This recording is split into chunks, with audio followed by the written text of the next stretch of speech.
What if the emotion you're trying to get rid of is actually asking to be moved? On New Year's Eve 2021, I walked into an ecstatic dance event, terrified, and walked out changed. Not because I became a better dancer, but because I stopped resisting what I was feeling and started moving with it. In this episode, I'm talking about embodiment, projection, reclaiming your power, and why action, real physical action, is what transforms insight into change. Welcome to You Matter, I Matter, a transformational podcast about reconnecting with what truly matters. I'm your host, James, and each week is an opportunity to explore a little bit deeper who you really are. With amazing guests, we explore topics such as purpose, connection, commitment, and what it really means to live more consciously. If you've been feeling disconnected from yourself, from others, or from life, you're in the right place.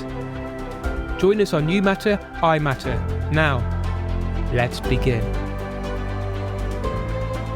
It's New Year's Eve 2021, and I decided to go and do something a little bit different. I was a little bit sick and tired of doing the same old stuff of going out, drinking, getting drunk, having a hangover next day, and that's it. That's how you start the new year.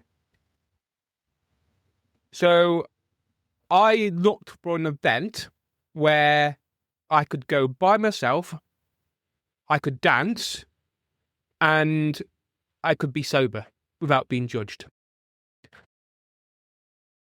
And I was searching the internet and I found this event, Ecstatic Dance Nottingham. And it was an ecstatic dance New Year's Eve party. And I decided to go. Yes, I was terrified. I was nervous. I had anxiety. I was shaking. But I had the most amazing experience I've ever had. And yeah, when I first went and we started dancing, there was a little bit of stiffness with regards to how I moved. There was a little bit of anxiety. I was holding myself back a little bit. But then as the evening went on, I relaxed more and more. And ever since that evening, back in December 31st, I have never looked back with regards to dancing.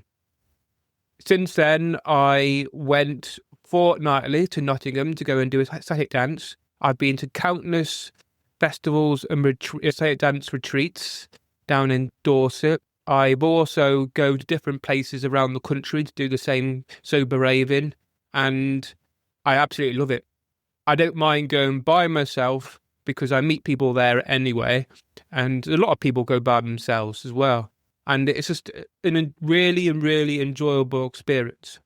Now, the reason I talked about this experience is because movement is such an important part of my life.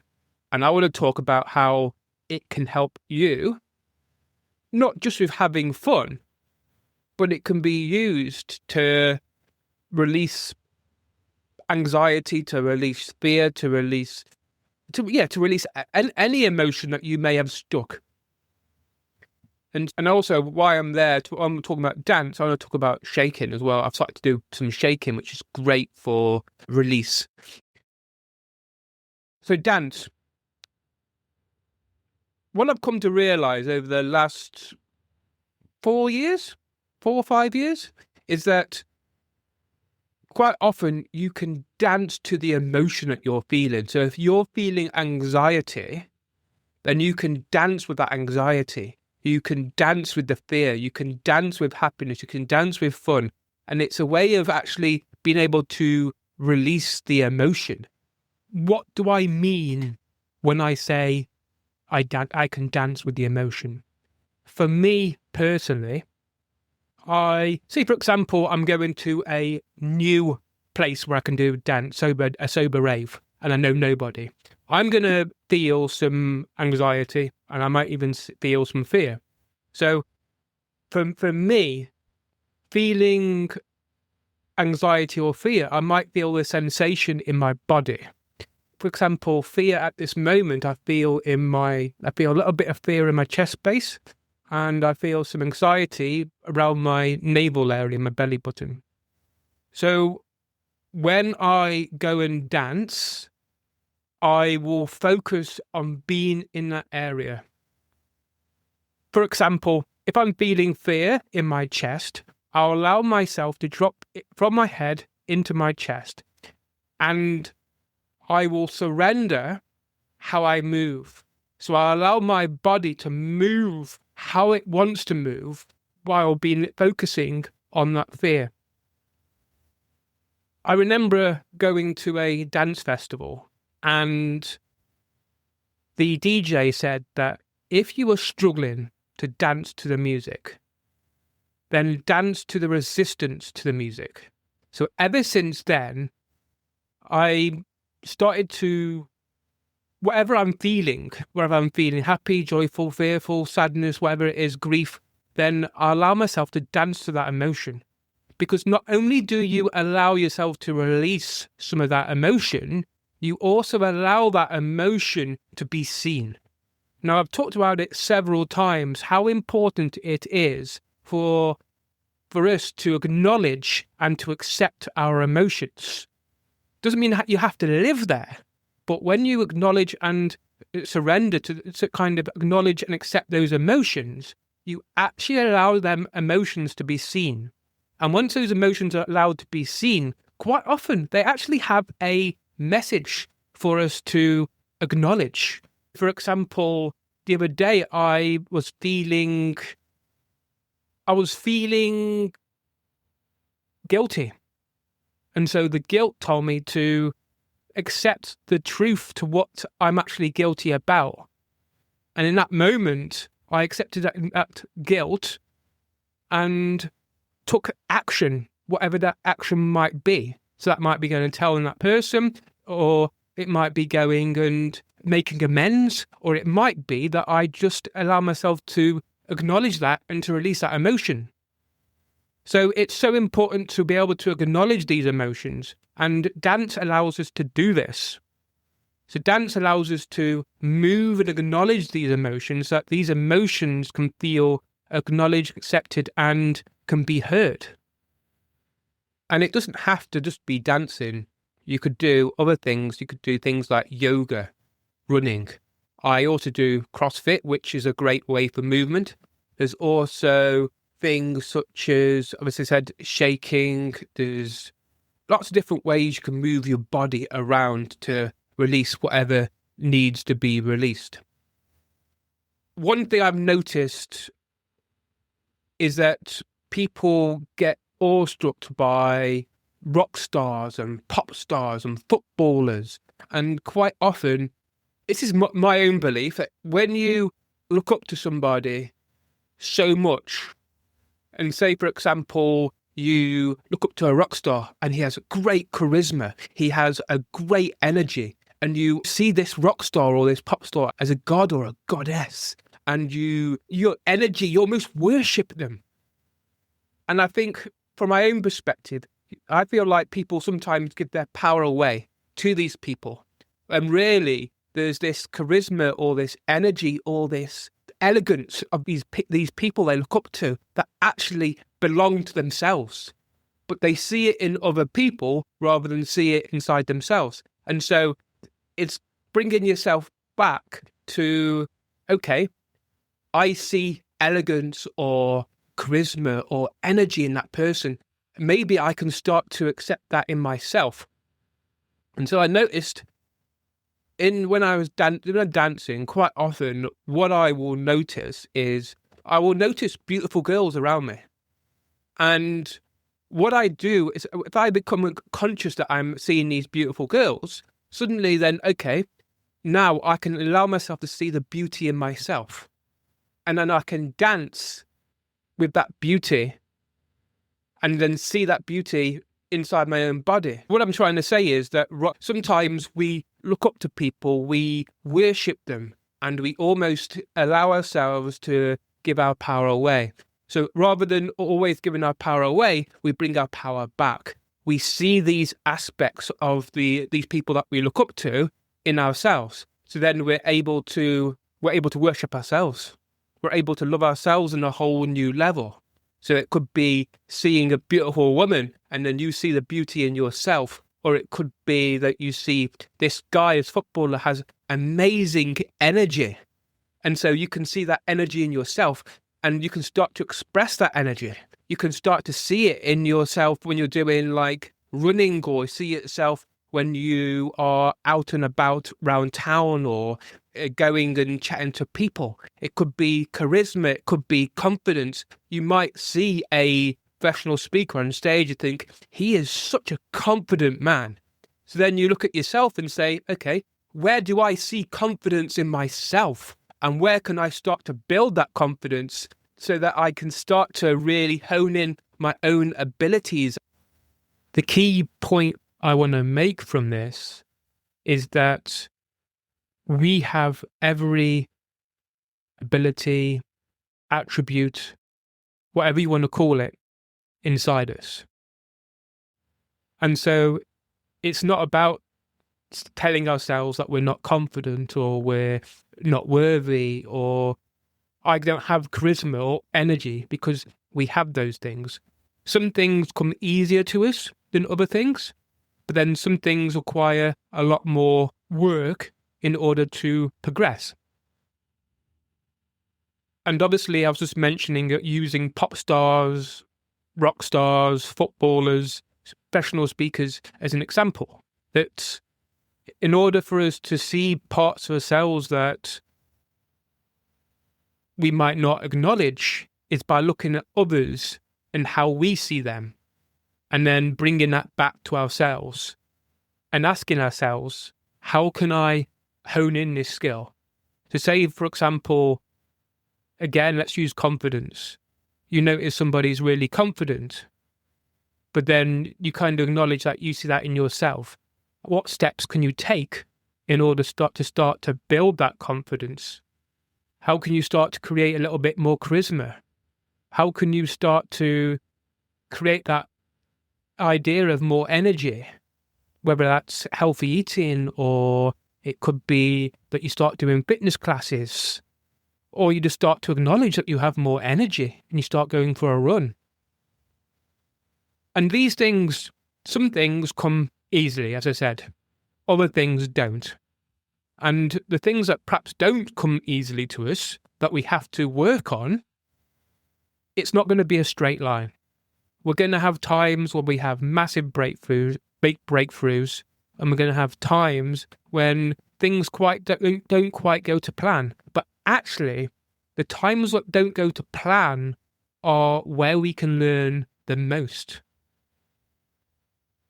Going through, if I bring my relationships into this, when I went into my first proper relationship, I didn't know how to be that perfect partner, or that, I wouldn't say use the word perfect.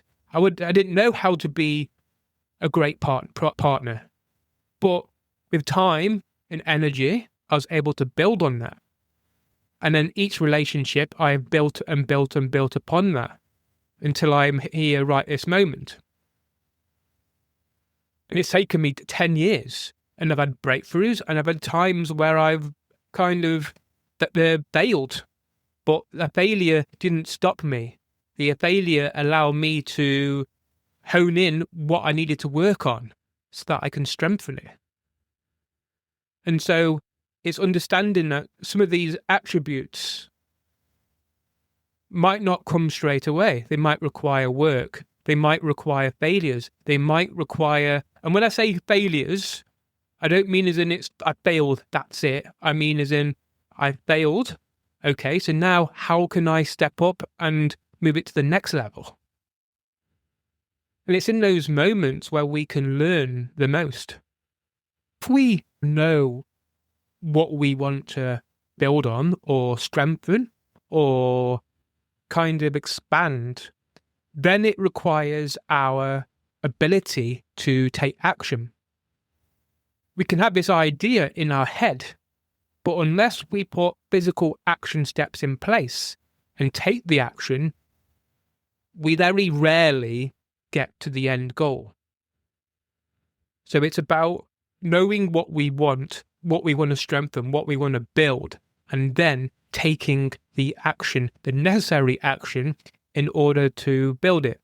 Say, for example, you want to become more confident.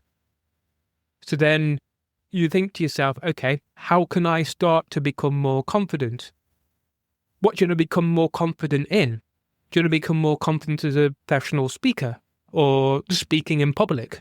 In that case, your action step might be to research where you can go and practice speaking in front of other people. Or it might be you want to become more confident at running. So in that case, you've got to go out and start running, or at least start walking. It could be that you want to become more confident at marketing. So then you might do some research on the marketing you want to become more confident in, whether that's social media or email marketing. It might be, as another example, it might be you want to become better at singing. In that case, you might get yourself a coach. Whatever it is, it requires taking the necessary action, creating a plan, and then executing the plan with physical action. And it's so important to understand that with our action, we get nowhere. So if we bring it full circle to dancing, I knew that I didn't want to go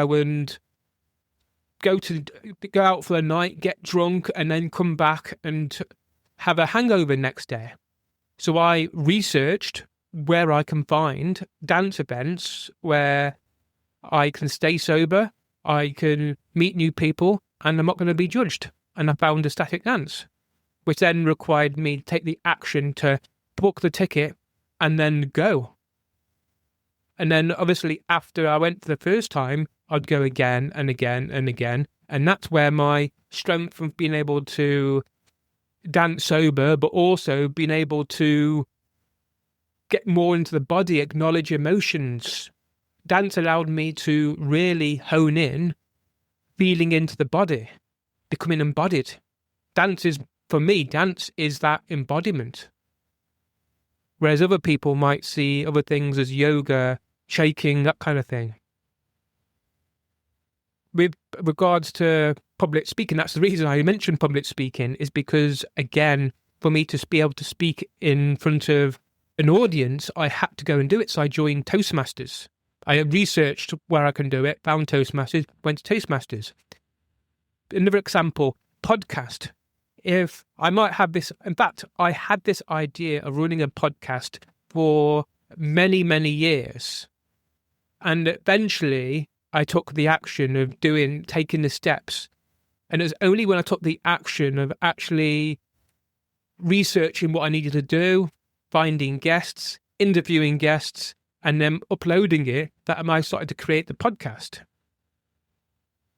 And so, yeah, it requires action, whatever you are looking at doing. And what you'll find is, though, that the more that you take action, the easier it gets. And then you might find, okay, it's become easy. How can I move it to the next level? How can I move to the next level so I can get another breakthrough? And through that next level expansion, you are able to start to build upon what you're doing. And quite often, what we love doing the most is what becomes our career or our job. I wanted to finish off this episode with some action steps that you can take with regards to the things we've talked about. So the first thing we mentioned about was movement and how important movement was. So this could be anything from shaking first thing in the morning as part of your morning routine. It could be yoga, it could be Pilates, it could be CrossFit, running, dancing, any way you can move your body. And so, yeah, it's allowing yourself to be able to really express how your body wants to feel or is currently feeling. And so taking action. So this might mean researching. Where can I find a yoga class? How long do I want to shake for?